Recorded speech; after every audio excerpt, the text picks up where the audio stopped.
Shalom, shalom, mes bien-aimés. Que la paix et la grâce du Seigneur soient avec chacun de nous. Ce matin encore, nous bénissons le Seigneur pour cette présence, cette grâce qui permet que nous soyons hors sa présence ce matin. Ce matin, nous allons parler des choses qu'il ne faut jamais oublier. Vous savez, bien-aimés, dans la vie, il y a des choses, mais il y a des choses principales que tu ne dois jamais oublier en tant qu'enfant de Dieu. Et ce sont des choses que tout enfant de Dieu, toute personne qui est de Dieu ne doit jamais oublier. Tu peux oublier de manger, tu peux oublier d'aller rendre visite à un ami et autres, mais il y a des choses, des principaux que tu ne dois jamais oublier. Ce matin, nous allons parler de ces 5 choses qui sont très importantes pour un être humain de ne jamais oublier. Avant de commencer, nous prions. Seigneur, nous te bénissons, nous te rendons grâce, nous te disons merci. Seigneur, pour ce culte, nous te prions, ô Dieu, de nous aider à comprendre ta parole, Seigneur, et à passer ce moment encore dans ta bénédiction. Et que cette parole qui sortira, Seigneur, elle reste implantée en nous et qu'elle nous aide à croître pour que nous soyons agréables à tes yeux. Que seul ton nom soit glorifié au nom de Jésus. Amen. Amen. Alors, mes bien-aimés, les 5 choses, je vais vous donner 5 choses qu'il ne faut jamais oublier, qui t'aideront et qui t'aideront à croître aussi dans la foi. Parce qu'il faut savoir que cette principauté, c'est connaître la personne que nous sommes. La première des choses ici, c'est numéro 1, ne jamais oublier Dieu. C'est une des choses qui ne doit jamais, à grand jamais arriver à un chrétien. Que tu traverses les moments difficiles, que tu traverses une épreuve, que tu traverses une maladie, que tu es dans un lieu, je ne sais pas, quelles qu'en soient les circonstances que tu peux vivre, quel qu'en soit le moment que tu es en train de faire, rien ne doit te pousser à oublier Dieu. Tu te dis que non, comme je suis malade, j'oublie Dieu, je commence d'abord à penser ma maladie. Ça ne doit jamais t'arriver. Prendre ce genre de résolution, ce genre d'attitude, tu dis, comme je suis dans telle chose, je préfère oublier Dieu, je me concentre d'abord sur cette chose. Notre but en tant qu'être humain, c'est de ne jamais oublier le Dieu que nous avons reçu. Nous ne devons jamais l'oublier. Si nous voulons être des véritables enfants de Dieu, nous ne devons jamais oublier ce merveilleux Dieu qui est le maître de notre vie. Je t'invite déjà à lire le psaume 103, le verset 2. Psaume 103, verset 2. Je lis la parole du nom de Jésus. Mon âme bénit l'Éternel et n'oublie aucun de ses bienfaits. Alléluia. Le psalmiste dit quelque chose. Mon âme bénit l'Éternel et n'oublie aucun de ses bienfaits. Ça veut dire que quand je ne vois pas, je suis en train de traverser les moments difficiles. Les moments difficiles ne doivent pas me faire oublier les bienfaits de Dieu qui m'a fait hier. Les bienfaits de Dieu qui sont dans ma vie, ça je ne dois jamais oublier. Ce n'est pas parce que je suis dans la difficulté. Bien aimé, je m'aimerais vous dire, parce que oublier le Seigneur, à nous arrive le plus souvent quand nous sommes dans des difficultés, quand nous sommes dans des moments difficiles, peut-être quand nous sommes dans des circonstances difficiles. Notre premier but, c'est d'oublier l'Éternel. Et quand tu oublies l'Éternel, ça veut dire déjà que le problème ou la difficulté est devenu ton maître. N'oublions jamais l'Éternel. Soyons comme le psalmiste, notre âme doit toujours bénir l'Éternel. Regardez Job, malgré les difficultés qu'il avait, malgré la tempête qu'il avait, je pense que c'est dans le livre que nous avons lu l'autre jour, l'Arche de l'Éternel.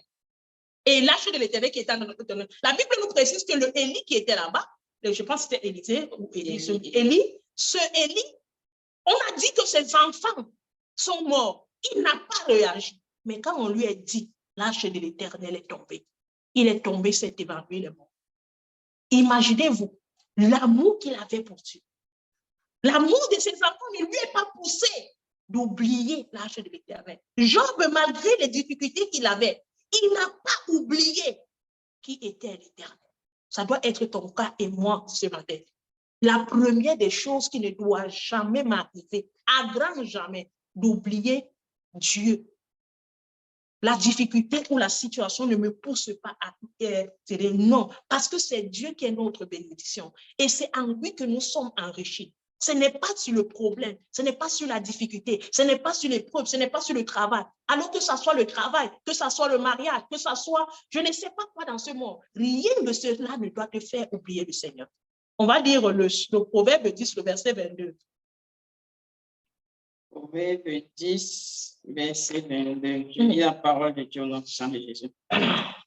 C'est la bénédiction de l'Éternel qui enrichit et il ne la fait suivre d'aucun chagrin.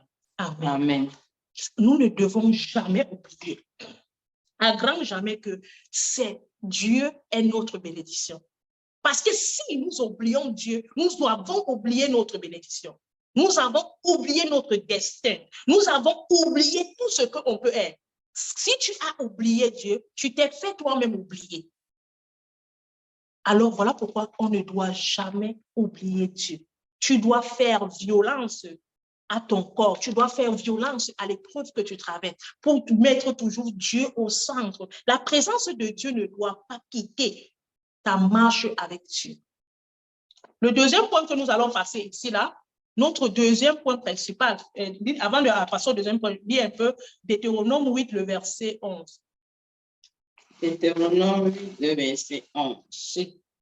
Garde-toi d'oublier l'Éternel ton Dieu, au point de ne pas observer ses commandements, ses ordonnances et ses lois que je te prescris aujourd'hui. Tu ne dois pas oublier. Tu dois te garder de façon que tu ne dois pas arriver à cette fatalité en disant que j'oublie l'Éternel, j'oublie la présence de Dieu, j'oublie d'aller à l'église, j'oublie de vivre selon Dieu. Si tu oublies ceci, ma soeur, si tu oublies ceci, mon frère, il serait difficile pour toi de vivre le bonheur parce que ton bonheur, c'est Dieu. Ce n'est pas la chose ou le problème que tu traverses qui est ton bonheur, mais c'est Dieu qui est ton bonheur. Le deuxième point à ne pas oublier qui on est. Ne pas oublier qui on est. Bien aimé, quand nous sommes enfants de Dieu, nous sommes devenus héritiers et co-héritiers de Christ. Ça veut dire que nous avons déjà une identité céleste, plus d'identité terrestre. Alors, l'état que je suis maintenant ne doit plus m'amener à oublier mon identité, mon destin, la vision sur quoi ou sur qui je suis. Le plus souvent, beaucoup de nous oublions notre identité. On oublie que je suis héritier de Dieu. Je commence à me comporter comme esclave encore. Je commence à me comporter comme quelqu'un qui ne sait pas qui il est. Tu ne dois jamais oublier ton identité. Tu ne dois jamais oublier qui tu es. Parce que si toi, tu ne sais pas qui tu es, personne ne va le savoir mieux que toi. Tu dois savoir que j'appartiens à Christ. Parce que Corinthiens nous a dit, si je suis en Christ, je suis devenu une nouvelle créature. Je suis devenu un Dieu. Je suis devenu la créature personnelle, le Fils de Dieu. Je ne dois pas oublier ça. Alors quand je me trouve dans des épreuves, des difficultés, des maladies, je me trouve dans certains lieux, je ne dois pas oublier que je suis chrétien. Alors mon mode de parler doit rester chrétien. Mon mode de m'habiller doit rester chrétien. Mon mode de marcher, d'affronter les autres doit être chrétien. Mon caractère doit rester toujours chrétien. Ça veut dire que je ne peux pas me dire que parce que je suis arrivé où il y a des mondains, je commence à faire comme eux. Attends, je suis de Dieu. Jésus nous a montré le bon exemple dans tout son parcours. Même quand il était avec les pharisiens, il n'était pas pharisien. Il était au milieu des pharisiens, mais il n'était pas pharisien. Il était au milieu de la foule, mais il n'était pas la foule. C'est ce que nous, en tant qu'enfants de Dieu, on ne doit jamais oublier. Parce que beaucoup de gens aujourd'hui le font. Hein? Même aujourd'hui sur les réseaux sociaux, il suffit de voir. Il y a des chrétiens qui sont chrétiens à l'église. Il suffit simplement d'aller sur leurs réseaux sociaux, d'aller peut-être sur les pages. Vous allez voir, il oublie qu'il est chrétien. Il commence à faire des choses. Il se exhibit comme des mondains. Il parle comme des mondains. Ils font des choses des mondains. Tu as oublié ton identité. Oublier son identité, ce n'est pas de dire que je ne suis pas camerounais ou je ne suis pas... Non, ce n'est pas l'identité que Dieu te connaît. Dieu te connaît avec l'identité céleste, avec tout ce qui accompagne l'identité céleste. Quand le diable te voit, beaucoup de gens se disent souvent que pourquoi le diable m'attaque. Le diable t'attaque le plus souvent parce que tu as oublié qui tu es. Tu as commencé à faire des choses qui lui appartiennent. Alors, il commence à te dire que voilà mon serviteur. Mais quand il te voit avec le charismatique de Christ, il rôde, mais il ne peut pas te dévorer. N'oublions pas qui nous sommes, mes bien-aimés. Ce n'est pas parce que tu es malade et tu te dis que Dieu n'a pas encore guéri. J'oublie mon identité, je couche le marabout. Aller vers le marabout, c'est déjà oublier ton identité. Tu te rabaisses. On te dit que tu es héritier et co-héritier de Christ. Tu te rabaisses de façon que tu deviens esclave. Donc, ça veut dire que tu retires toi-même ta couronne, tu mets par terre et tu décides d'aller prendre la boucle pour mettre sur toi. Et c'est une habitude que beaucoup de nous faisons. On oublie que nous sommes grands. Nous oublions que nous appartenons aux vainqueurs des vainqueurs. Et on ne commence plus à se comporter comme des personnes qui sont vainqueurs. N'oublie pas qui tu es, même quand tu es avec tes amis. Ne permets pas à des amis du monde de te donner des mauvais conseils, te donner des mauvaises attitudes. Ça va te faire oublier ton identité. Ton identité ne doit pas permettre que tu absorbes des mauvais conseils. Mais ton identité permet que tu sortes de toi la bénédiction pour enrichir les autres. Le plus souvent, on oublie que nous ne sommes pas n'importe qui. On ne doit pas aussi écouter n'importe quoi. Et quand tu as oublié ton identité, tu commences à écouter n'importe quoi. On parle des bêtises, tu es là, tu es content. On parle on fait des clashs, tu es là, tu es content. Ton être intérieur n'est même pas dérangé. C'est parce que tu as oublié qui tu es. Et c'est quelque chose que beaucoup de nous ne nous rendons pas compte, mais c'est la réalité. Beaucoup de nous oublions le plus souvent où on est et qui nous sommes. Mais nous devons retenir une chose, c'est que nous ne devons pas oublier, parce qu'à force d'oublier ceci, ça nous amène à être des hommes et des femmes qui vont manquer de sagesse. Dieu ne veut pas que nous manquions de sagesse. Dieu ne veut pas que nous soyons des hommes et des femmes qui manquons de sagesse. Mais il veut que nous soyons des hommes et des femmes qui sont affermis et qui savent qui ils sont. Si tu sais qui tu es, tu vas connaître le Dieu que tu sais. Mais quand tu ne sais pas qui tu es, tu ne connais même pas le Dieu que tu sais. C'est pourquoi vous voyez beaucoup de personnes sont à la présence de Dieu, mais ils ne n'ont pas la présence de Dieu parce qu'eux-mêmes ne savent même pas qu'ils ont de l'importance aux yeux de l'Éternel. Et je pense que c'est toujours sur l'Ancien Testament qu'on voyait le lieu saint et le lieu très saint. Tout le monde n'entrait pas au lieu très saint. Et que même quand tu entrais même dans le lieu saint, il y avait des conditions pour y entrer. C'est la même chose qu'il y a le chrétien et il y a le prétendu chrétien. Mais quand tu n'as pas l'idée, tu ne peux pas tu ne dois pas permettre tout le monde à te toucher. Tu ne dois pas permettre tout le monde de connaître qui tu es. Tu ne dois pas permettre à tout le monde de parler avec toi, de te dire n'importe quoi. Tu vois, tu ne dois pas permettre ta bouche aussi de parler n'importe quoi, de faire n'importe quoi. Parce que quand tu es arrivé déjà à ce degré-là, c'est parce que tu as oublié qui tu es. Quand on oublie qui on est, notre identité, bien aimé, tu commences à faire toutes choses. C'est comme tu es peut-être comme africain. Tu arrives en Europe, tu commences à développer les cultures européennes. Tu oublies les fondations qu'on t'a enseignées dans ta famille en Afrique. C'est la même chose dans la foi. Beaucoup de nous avons oublié qui nous sommes. Et on a commencé à faire ce que nous ne sommes pas. Et on a oublié que ces choses-là nous emmènent à la perdition. On ne va pas à la perdition pour rien. On va à la perdition quand on a oublié son identité. Si tu oublies qui tu es, ça veut dire que tu as dit que je ne sais pas qui je suis et je veux appartenir à n'importe qui. N'oublie jamais qui tu es. Le troisième point ici, c'est n'oublie jamais d'où tu viens. Ou chacun de nous doit se poser la question, je viens d'où?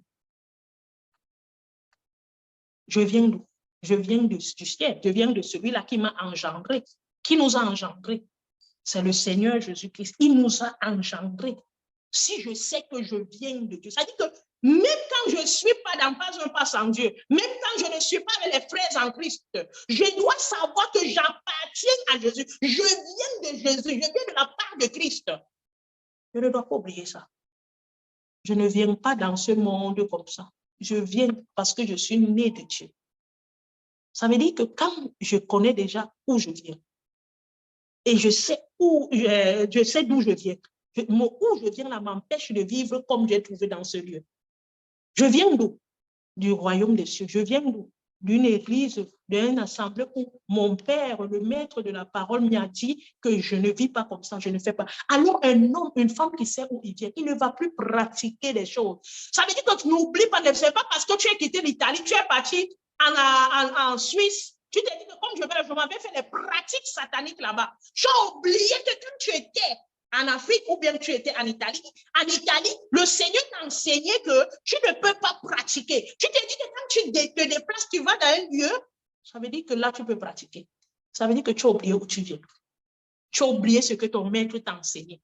Dieu, l'enseignement qui nous enseigne, ce n'est pas pour qu'on garde ça où on a été enseigné, mais c'est pour qu'on transporte cet enseignement. Ça veut dire que partout où nous allons avec cette parole. Partout où nous sommes avec cette parole et nous reflétons cette parole. Essaie de lire 1 Jean 3, le verset 2. Ne pratique pas le péché, parce que la semence de Dieu demeure en lui et il ne peut pécher parce qu'il est né de Dieu. Alors, quiconque est né de Dieu ne pratique pas le péché. Ça veut dire que quoi? Si je suis né, on dit que c'est parce que la sémence de Dieu habite. Cette sémence, je dois la porter partout où je vais. Souviens-toi toujours d'où tu viens, car Dieu t'a pris loin. Quand nous étions dans le monde, on était des voleurs, des menteurs, des criminels, on était des prostituées, des bandits et tout ce que vous voulez. Dieu nous a retirés là-bas parce qu'il ne voulait plus qu'on appartienne à ce lieu-là. Il nous a lavés.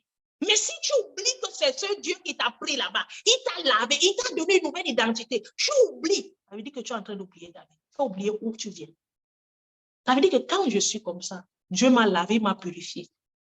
Il m'a donné une nouvelle identité. Je dois porter la sémence de la nouvelle naissance et je dois l'emporter partout. Je ne peux plus pratiquer le péché.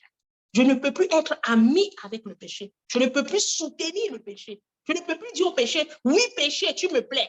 Oui péché, je suis fier de toi. Oui péché, tu es celui-là qui me donne la force. Quiconque est né de Dieu ne pratique plus le péché. Ça veut dire que non, même qu'en soit où tu te trouves dans une zone, personne ne croit en Dieu. Toi, on doit avoir la graine de Dieu en toi. Parce que tu sais d'où tu viens. Et tu sais où tu vas.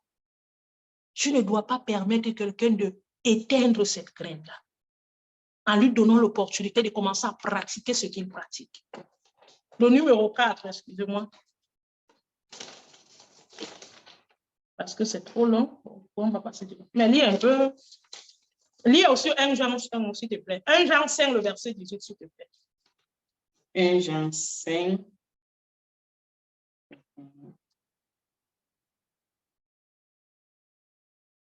1 Jean 5, verset combien? 18.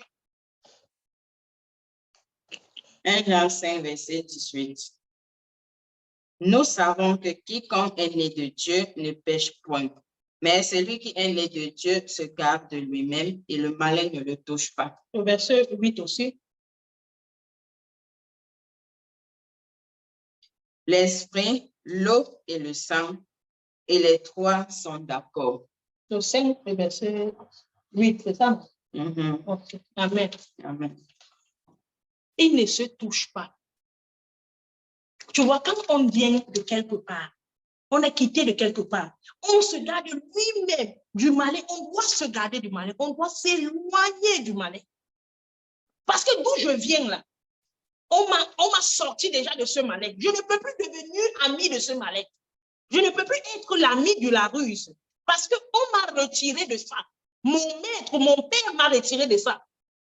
Je ne dois jamais oublier d'où je viens. Ça m'aiderait beaucoup. Le numéro 4, n'oublie pas où tu vas. C'est quelque chose que chacun de nous doit dire tous les jours. Je ne dois jamais oublier où je vais. Ton but, ce n'est pas que je vais au travail. Je vais dans le mariage. Je vais dans ceci. Mon but, c'est que je vais à l'éternité. Est-ce que j'oublie que mon but sur la terre, c'est d'aller vers l'éternité? C'est d'aller rencontrer celui-là qui m'a engendré. Si tu oublies ça, tu te dis que non, je m'en vais au travail, je m'en vais dans mon titre, je m'en vais ceci, je vis simplement ceci, je subis. Si tu as oublié ça, tu es en train d'oublier ta propre vie. Essaye de nous lire Deutéronome 4, le verset 8 et 9. Deutéronome 4 et 1. Deutéronome 4, verset 9. Je lis la parole de Dieu. Seulement, prends garde à toi et veille attentivement sur ton âme tous les jours de ta vie, de peur que tu n'oublies les choses que tes yeux ont vues et qu'elles ne sortent de ton cœur. Enseigne-les à tes enfants et aux enfants de tes enfants. Amen. La parole de Dieu elle-même, elle explique ce verset, ce point-là. N'oublie pas où tu vas. Il dit de garder ton âme attentivement.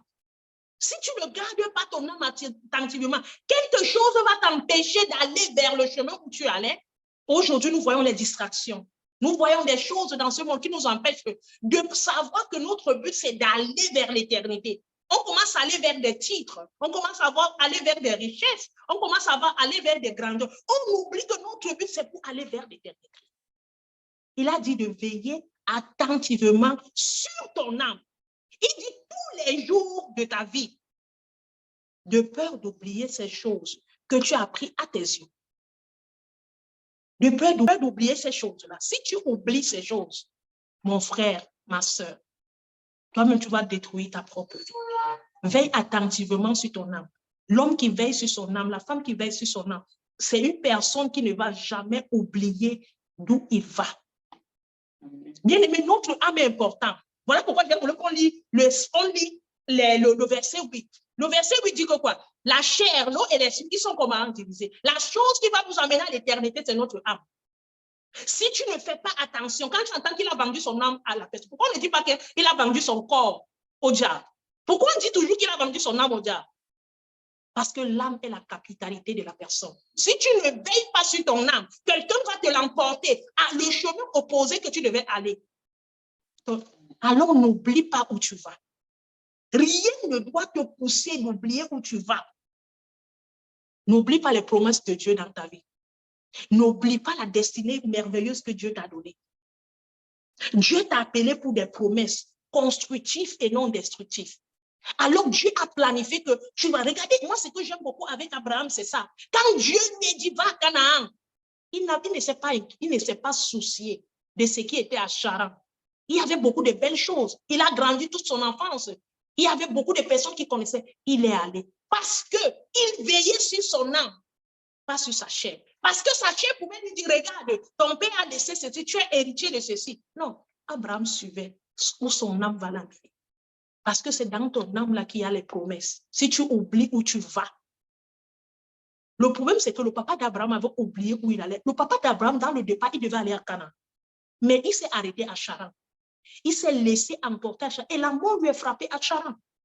Quand tu oublies où tu vas, Dieu te dit que tu vas aller jusqu'à tel lieu. Toi, tu oublies les distractions, le travail, le mariage, les procédures. Tu oublies ce que Dieu t'a dit. Parce que chacun de nous, Dieu nous dit quelque chose. Et il nous dit la mission qu'on a. Si tu oublies où tu vas, toi-même, tu vas oublier toute ta vie. Quand on oublie notre direction, on va prendre la mauvaise direction. Et quand on prend la mauvaise direction, on va être dans la mauvaise vie. Beaucoup de nous vivons la mauvaise vie parce qu'on est dans l'église, mais on est dans les mauvaises directions. Parce qu'on regarde notre derrière. On fait comme la femme de l'autre. On se soucie de ce qu'on va laisser, ce qu'on ne va pas laisser. On se soucie de ce qu'il ne fallait pas se soucier. Alors que Dieu sait qu'à Canaan, il y a quelque chose de merveilleux. La vie de l'éternité que vous voyez là, c'est là-bas qu'il y a notre vie éternelle. Alors que rien ne t'empêche d'aller vers là. Et rien ne t'empêche, qui te pousse à oublier. Parce que si nous oublions, mes bien-aimés, on va beaucoup souffrir. Notre dernier point, pour ne pas arriver trop loin, n'oublie jamais celui qui a toujours été là pour toi. Et toute cette personne qui t'a soutenu dans les mauvais moments difficiles. Vous savez, bien-aimés, en tant qu'enfant de Dieu, nous avons cette habilité d'oublier la personne qui nous a toujours soutenus. Qui t'a soutenu, tu oublies toujours cette personne. C'est une grande erreur que nous ne devons jamais faire. Que ça soit Dieu, que ça soit un être humain. Le premier soutien qu'on a, c'est Dieu. Si tu oublies Dieu qui t'a soutenu hier, quand tu étais dans la maladie, Dieu qui t'a soutenu quand tu étais dans l'impudicité, où tout le monde t'appelait que tu étais ceci, tu étais cela. Dieu, lui, ne t'a pas appelé comme ça. Il t'a plutôt soutenu. Il t'a donné un témoignage. Et aujourd'hui, tu l'oublies pour retourner dans ça. Bien aimé, ça va te coûter beaucoup la vie.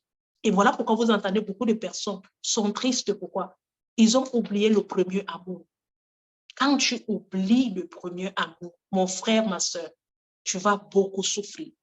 Tu vas beaucoup souffrir parce que l'oubli du premier amour, celui-là qui a été là, celui qui a intercédé pour toi, celui-là qui t'a soutenu, c'est de la même chose que ceux-là qui ont été avec toi hier, qui t'ont soutenu. Ne les oublie jamais.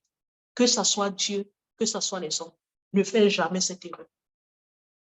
S'ils ont été une épaule pour toi, Ne les oblige pas. Ne les oublie pas dans tes prières. Ne les oublie pas dans le soutien. Ne les oublie jamais. Bien aimé, si tu oublies ces personnes-là, ce n'est pas bon pour ton âme.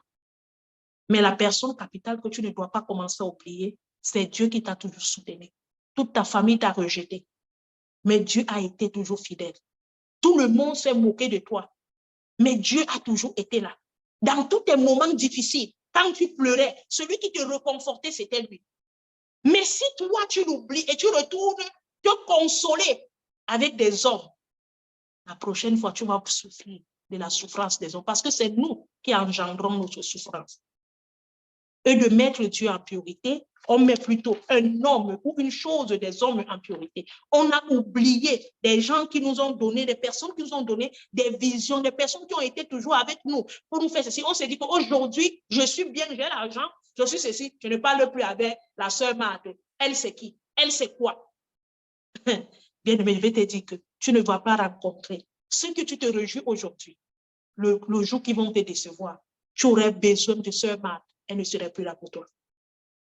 Alors, n'oublions jamais celui qui nous a fait. Voilà pourquoi vous voyez les gens que il y a des personnes que tu vas retrouver, il est dans une souffrance. Dieu lui est guéri d'une maladie. Il a oublié Dieu. Dieu lui est sorti d'un problème puissant. Dès que Dieu lui est sorti, il est devenu bien. Il a changé de direction. Mais Dieu là, c'est qui, non?